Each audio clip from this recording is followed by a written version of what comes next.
ኮማንደር በይኑ ያየውን ማመን አቃተው። አቶ ለይኩን የወንጀል ፋይሉን በማሳየት ሰነዱን ይህንን ሲያሳየው በጣም ተደናገጠ። በጭራሽ ይሄ ሊሆን አይችልም በማለት በጣም ተጨነቀ። ምክንያቱም ወይዘሮ ፈንቱ ያመጣችውን ፋይል በአይኑ አየው። ፋንቱ ላይስ ምን ጉዳት ይደርስባት ይሆን? ፈንቱ አሁን ላይ ቀደም ብላ መውጣት አለባት ወይንስ እዛው ከቤት እሷኑ ያንቃት ይሆን? በእርግጥ እኔን አይጠረጥሩም በማለት ነበረ ካዝናውን ከፍታ ለአቶ በሰንበት የሰጠችው። በሰንበትም ይሄ ነገር አንድ ነገር ባደረጋችሁ ሰዓት ኮማንደሩም በዚህ ወንጀሉ እንድታስፈራሩትና አንድ ነገር እንዳያደርስባችሁ በማለት ነበረ አቶ በሰንበት መጥቶ ሲምባለ ወይዘሮ ዝኑ የሰጣት። ይሄንን ደግሞ የያዘው አቶ ለይኩን ፋይሉን ስክሪን አድርጎ በስልኩ ይዞ ሲያሳየው ይሄንን ማመን አልቻለም። በጣም ተደናገጠ። እንዴት ሊሆን ይችላል? አቶ ተሰማ ባደረገው ድርጊት በህግ ቁጥጥር ስር ዋለ። ድሮም የሮማን ስራ ይህ ነበርና አቶ ለይኩንንም በዚህ ስራ ለማሳተፍ ደፋ ቀና እያለች እኔ ሀብታም ነኝ እንደዚህ ነኝ እያለች ከነተፈራ ጋር ስትሰራ የነበረችው ሮማን አሁን ላይ በህግ ቁጥጥር እንዲውል አድርገዋለች። አቶ ተሰማን ንብረቱንም ሁሉንም ከሸጠ በኋላ ወደ ፍርድ ቤት በመሄድ እጁን ሰጥቷል። ወደ ህግ በመሄድ በጣም ያሳዝናል። ሮማን ህመሟ በጣም ጨምሮባታል። ፓራላይዝ ሆናለች። ዶክተሩ እንዳለው ከሆነም ካሁን በኋላ ብትድንም የመቆም እድሏ ፓራላይዝ ሆና ነው የምትኖረው ሲለው አቶ ለይኩንም አዝኖና ተከፍቶ ወደ ቤት መጣ። ዝኑም በጭንቀትና በውጥረት የምትገኘው ምን ሆነች ሞተች እያለች ነበር። እሱም ተረጋጊ ዝኑዬ፣ በቃ ይሄ ነገር ምንም ማለት አይደለ በማለት እሷን ማረጋጋት ጀመረ። በጣም ያሳዝናል። ሰላም ጤና ይስጥልን ውድና የተከበራችሁ የቻናል ቤተሰቦች እንኳን ወደ ቻናል በሰላም መጣችሁ።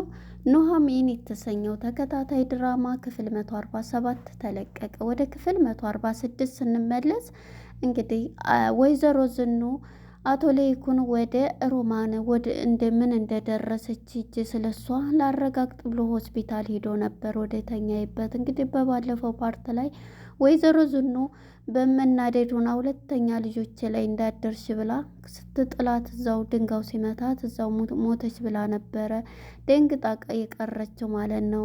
አቶ ለይኩን ይሄን ሲሰማ በጣም እየደነገጠ ነበር። እንዴት ለምን እያለ ነበርና ግን ጭንቀቷን ባየም ጊዜ በቃ ተይው እያለ ወደ ዝኑ ማረጋጋት ነው ሄደው።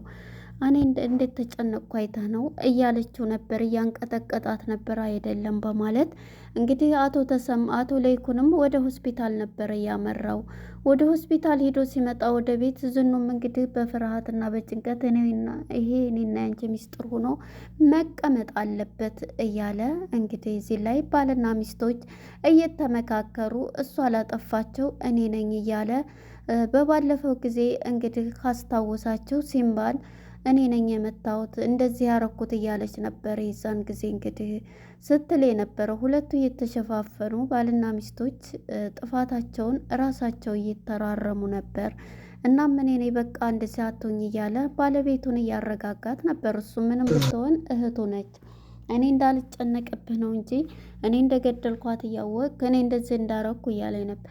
እና ታዲያ እንደዚህ ምን ብለሽ እህቴ እኮ ናት እንዴት እንደዚህ ያረግሽ ሲላት፣ በዛ ላይ ጭንቀት ሲጨምርባት በጣም ትጨነቃለች ማለት ነው። በመጨረሻ እንግዲህ ይሄንን ሲላት በጣም ትጨነቅና ይሄን እንድልሽ ነው አይደለ የፈለግሽው በቃ ይኸው አልኩሽ ይላታል ማለት ነው። እንግዲህ ዝኑም በቃ ይሄንን ለማለት ከሆነ በቃ ለማንኛውም ያው ሙታ ነው ስትለው አይ አልሞተችም፣ ነገር ግን አሁን የመዳኗ እድል ብድንም ፓራላይዝ ነው የምትሆነው። ፓራላይዝ ናት እንደ በፊቱ አዛ አእምሮዋንም ሆነ ሰውነቷን የመንቀሳቀስ ችሎታ የላትም በማለት ይሄን ሰጥቷት ነበረ።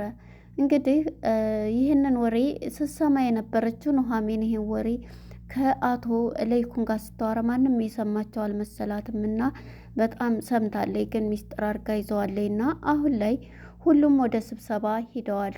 ስለ ድርጅቱ ሊወያዩና ስብሰባውን ሊያካሂዱ ተወያይተው ጨርሰው ኤምን በመጨረሻ መታ ሁላቸውም ተስማምተዋል ማለት ነው። ይህን የሰማችው ኑሃሜም እያወራች ነበርና በመጨረሻ እንግዲህ ዳግም መጥቶ ስለ እናቱ ሲጠይቀው እንግዲህ ዳጊ የሚያውቅ ከነሱ እንደዚህ ድብቅ መሆኑን አላወቀምና ከድንገት ሲያወጣ ወሬውን ኑሃሜን እንዴት እናትህን አግኝተሃታል እያለችው ነበረ። በመጨረሻ ይህንን በምትለው ሰዓት ትደነግጥና ሁሉም እኮ ያውቃሉ፣ ሁሉም ያውቃሉ አባዬም እማዬም ብሎ በቃ ሲደናገጥ ውሸቱን ይጨማምራል ናሆም ማለት ነው። እናም ኑሃሜን ከድንገት ተነስታ ጥርግ ብላ ትሄዳለች። እኔ የቤተሰብ አባል አልነበርኩም እኔ አይደለሁም። ለዚህም እኮ እንዳውም መጀመሪያ ሚስጥር ሆኖ ለእሷን መገኘትም ሆነ ለዚህ እንትን ማለት እንትን ያልኩት እኔ ነኝ በማለት በጣም ተናዳ ትሄዳለች። እስካሁን እንደዚህ ስታወራ የነበረው እሷን ነበረ እያለች እንግዲህ ኑሃሜንም የተሰበሰበው ነገር ይበተናል ማለት ነው። እናም በመጨረሻ ናሆምም ተከትሎ በቃ ይሄ ነገር ነበር በማለት ሁሉንም ሲያስረዳ በይቅርታ ይታረቃሉ ማለት ነው። እና ወደ አቶ ተሰማ ጋር ስንሄድ አቶ ተሰማ አሁን ላይ መኪና ጽድት ያለ መኪናውን ይዞ ነው የሚንቀሳቀሰውና አሁን ወደ ስራዬ እስኪ ወደ ተፈራ ጋር ልሄድ ስልክማ ያነሳም እያለ ነበረ እና ለምን ሮማ ጋር አልደውልም እያለ እንዴት ነው ዛሬ ደግሞ ስራ በመሰረቱ በባለፈው ፓርት ላይ ጉንጩን ከቤቱ ስማው ስትሄድ እንዴ ለምንድን ነው ለመጨረሻ ሊሆን ይችላል ይሄ ግንኙነታችን ብላው ነበረ። ምክንያቱም ሮማን እዚህ ላይ ሁሉንም ጉርጓር ለመጨመር ነው እየታገለች የነበረችው። ነገር ግን አቶ ለይኩን ጎበዝና ጠንካራም ዝኑም እንደዚሁ ስለሆነች ናሆም ግን ሊገባ እየተስማማ ነበር። በመጨረሻ ከሱ ጋር ካገኛት በኋላ ነው ከአቶ ተሰማ ጋራ ይሄንን ስራ እንትን እንደምትል እኔ ማናጀር አድርጌ ቀጥረሃለሁ እያለችው ነበረ ማለት ነው። እናም ይሄንን ባለ ጊዜ እሷም ምንድነው ያደረገችው ሮማን ትታው ነበር የሄደችው እና በመጨረሻ ስልክን በሚደውል ጊዜ ስልክ የሚያነሳለት የለም። እስኪ በመኪና ሄሌር ብሎ ወደ መኪናው ሲጠጋ የህግ አካላቶች እንግዲህ አቶ ተሰማና ብለው ለህግ ትፈለጋለህ ብለው የመጥሪያ ወረቀታቸውን የህግ ባለሙያ መሆናቸውን ሲያሳዩት እንዴ ተሰማ ሌላ ተሰማ እኔ ብቻ ነኝ እንደ በዚህ ውስጥ ያለሁት ሲል ከነ አባቱ ሲጠራ አዎ እኔ ነኝ እንዴት ሲል አይ በህግ እሱን የሚያስረዳው ህግ ነው። ያጠፋኸውን ጥፋትም ሆነ ምን ህግ ነው ላጠፋኸው የሚጠይቅህና ህግ ለጥያቄ ይፈልግሃል ይለዋል። ያጠፋሁትን ንገሩኝ እያለ ዘና ብሎ እንግዲህ እሱ ጥሩ ነገር እየነዳሁ ነው ጥሩ እንትን ብሎ ቤቱንም ሁሉ አሽጠውታል እና መኪናውን እንግዲህ ያለ መኪናውን ሁሉ ይዞ በመኪና ገብቶ ሊሄድ ዘና መኪና የለ ሲል አይሰሙኝም እንደ ብሎ መኪናውን ማን ነው የህግ እንትኑን ሲያሳየው ቀጥታ ወደ ፖሊስ ጣቢያ ነበረ ያመራው ማለት ነው። እናም በዚህ ጊዜ እዛ ሄዶ እንግዲህ አቶ በድሉም ሲጠይቀው አንተ ያጠፋውን ጥፋት ታውቃለህ፣ ህገ ወጥ የሆነ ወተትም ለህዝቡም ይሄን እየሰራ ስትነግር ነበር ይለዋል። እንግዲህ በይሩ ማለት ይሄ ኮማንደሩ ማለት ነው ከተፈራ ጋር አብሮ የሚሰራ ነው። ነገር ግን ይሄን ተስማምተው ያደረጉት ሁለታቸው ሮማንና እነ ተፈራ ይሄም ንብረቱን እንትን ለማለት ነው እነሱ ተመካክረው ያደረጉት።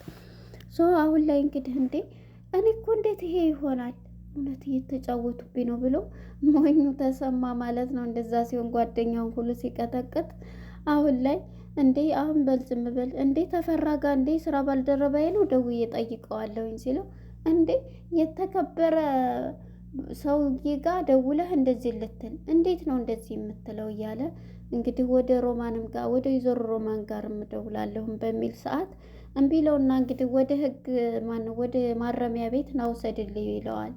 እናም ወደ ማረሚያ ቤቱ ገብቶ በጣም ይናደዳል። ተጫወቱብኝ እያለ በጣም እየተናደደ ይገኛል። ነገር ግን አሁን ላይ የምንረዳው አቶ ለይኩን ደግሞ ይሄንን ቀጥታ ሲደወልላት ኑሃሜ በጣም ትናደድና ድሮም እንደሚሆን አውቃለሁ ታስሯል አባትሽ ነው የሚሉኝ ሲል አይተሴ እያለ እንግዲህ አቶ ለይኩንም በጣም እየተገረመ ነው። ምክንያቱም እንደዛ ቤቱን ሁሉ ባለቤቱን ልጆችን አቶ ለይኩንን ደብድቧል፣ ሁሉንም ማለት ነው። በቃ ገንዘብ ተያዝኩኝ በጣም ጠግቤያለሁ ማንም አይናገረኝም እያለ የሮማንን ወሬ ይዞ እዛ ህገወጥ ቦታ አስገብተውት እጁን ስበው አሁን ላይ እንግዲህ እጁን ተይዞ ወደ እስር ቤት ገብቷል ማለት ነው፣ ማረሚያ ቤት። ነገር ግን እዚህ ላይ እንግዲህ ማስታወስ ያለብን ሰዎቹ ክፉ እንኳን ቢያደርጉብን ስላለፈው ጓደኝነቱ ስለ ሁሉም ነው። አቶ ለይኩን ቂም የሚባል አይዝም። ኑሐሚን ግን ተናዳ ይሄ እንደሚሆን አውቃለሁ የራሱ ጉዳይ ነው አልሄድም እያለች ተናዳ ምሳ ለስራ እያለች ወደ ኪችን ነበረ ያመራችው እያለቀሰችም። አሁን እኮ ተናዳለች እያለ እንግዲህ አቶ ለይኩንም መሄድ አለብኝ ብሎ እንግዲህ ወደ አቶ ተሰማ ጋር እየሄደ ነበር ማለት ነው። አቶ ተሰማ ጋር ሲሄድ እንግዲህ ሊጠይቀው ሲመጣ በጣም ያለቅሳል። አቶ ተሰማ ስራው አሳፈረው። ጓደኛዬ እውነት አንተ ድሮም ቂም እንደማትይዝ አውቃለሁ፣ ግን እኔ እንዴት ሁኜ ነው ብሎ እውነት ነው የሰራነው ስራ ሰዎችን እንደዛ እነሱ መልካም ያደረጉልንን ሰዎች መልሰው ደግሞ እንደዛ በደለናቸው መልሰው ደግሞ እነሱ ሊያነሱን ሲመጡ በጣም የሚገርም ነው። አቶ ተሰማ ለይኩንን ሲያይ ቀጥ ብሎ ማየት አልቻለም ለይኩንን። ምክንያቱም ያደረገው ነገር በጣም አሳፍሮታል። እኔ ማየት አልችልም እያለ እያለቀሰ ነው። እኔ ካሁን በኋላ እዚሁ መበስበስና መሞት ነው፣ ግን ለሰራሁት ስራ እንደዛ ያደረግኩ አንተ ላይ እኮ እጄን አንስቻለሁ እያለ እያለቀሰ ተጸጸተ፣ በጣም ተጸጸተ። እናም በዚህ የተነሳ አቶ ተሰማም በቃ ይሄ ነገር ይፈጠራል በቃ ዝም በል እያለ ያጽናናዋል። ለእኔ ይሄው አልቅሰሃል፣ ተጸጽተሃል፣ ቤተሰቦችህን ነው ይቅርታ የምትለው እያለ ነበረ። ከዚህ በምን ወጥቼ ነው ይቅርታም የምለው? ብቻ እኔ አላቅም እዚሁ በስብሼ በሞት እኔ ማረባ ነኝ እያለ ራሱን እየወቀሰና እየተጸጸተ ይገኛል ማለት ነው። እናም እንግዲህ በባለፈው ፓርት ላይ ሲምባ ማለት ነው የኮማንደሩን ፋይል የወንጀል ፋይሎች ይዟል ማለት ነው። እሱን አንጥቶ ለወይዘሮ ዝኑ ሰጥቷታል። ይሄ የሆነ ነገር ቢያደርግባችሁ ይሄ ፋይል ጠቃሚ ነው ሲቀመጥ ብሎ እንግዲህ ለዝኑ ሰጥቷታል ማለት ነው። ዝኑም እንግዲህ ቧንቧ ሰሪ መስሎ ይሄን ሰጥቶኛል ብላ ለይኩን ታሳየዋለች። ለይኩንም እንግዲህ በስልኩ ኮፒ አድርጎ ስክሪን አድርጎ ይዞታልና እናም እሱን ሊጠይቅ እንደሄደ ጓደኛዬን እንደዚህ መቀመቅ የከተታችሁትን አሁን ትፈተዋለህ አትፈታው? ምንድን ነው የምታወራው? ታውቃለህ ሮማን እህቴ ነች ሲለው ወይዘሮ ሮማን ይልና በመጨረሻ እኔ ስለ እሷ ማለት እኔ እሷን እኔ የት አውቃታለሁ ስለ ሮማን ብሎ ሊክድ ይላል ማለት ነው። እናም በዚህ የተነሳ እንደዚህ በሚል ሰዓት አሁን እኮ እዚሁ ሮማን ብለህ ስትጠራ ነበረ ወይዘሮ ሮማን ስትል ነበር። አሁን ደግሞ ታዲያ እንዴት በደቂቃ እንትን ትላለህ እያለው ነበር። ለማንኛውም አንድ ነገር ላሳይህ ይለዋል። ምንድን ነው የምታሳየኝ በሚለው ሰዓት እንግዲህ ያንን ማነች ፈንቶ ያመጣችለትን ከካዝና ያመጣችለትን የወንጀል ሰነዶች ማለት ነው። እሱን ኮፒ አድርጎ በስልኩ አቶ ለይኩን ይዟል። ይሄንን ሲያይ ኮማንደሩ ማመን አቅቶታል። በዩን እንዲህ በሚያይ ጊዜ በጣም ይደነግጣል። እንዴ ማለት ብሎ እዛው ፈጦ ነበር የቀረው ማለት ነው። እናም እንግዲህ ጓደኛዬን አሁን ቀጥታ ትፈታለህ፣ ካለበለዚያ ይሄ የሰራኸው ወንጀል ሁሉ አንተ ከተፈራ ጋር የምትሰራ ራስህ የወንጀሉ ተባባሪና ሰሪ ነህ ሲለው በጣም ይደነግጣል። እንግዲህ ኮማንደሩ ለስሙና ለክብሩ ይጨነቃል። የሚያደርገው ነገር ግን ህገወጥ ነው። የተቀመጥክበትን ወንበር እወቀው እንጂ ሲለው ወንበሩ ምን ሊሰራበት ነው እያለው ነበረ በመጨረሻ ማለት ነው። እናም ያንን የወንጀል ፋይል ሲያሳየው ኮማንደሩ ምንድን ነው ያለው? በጭንቀት ነው እዛው የፈጠጠው ማለት ነው። በጣም ይገርማል። እንግዲህ እንደዚህ ነበረ። እንግዲህ ለነበረን ቆይታ እናመሰግናለን። በቀጣይ ክፍል ምን ይፈጠራል?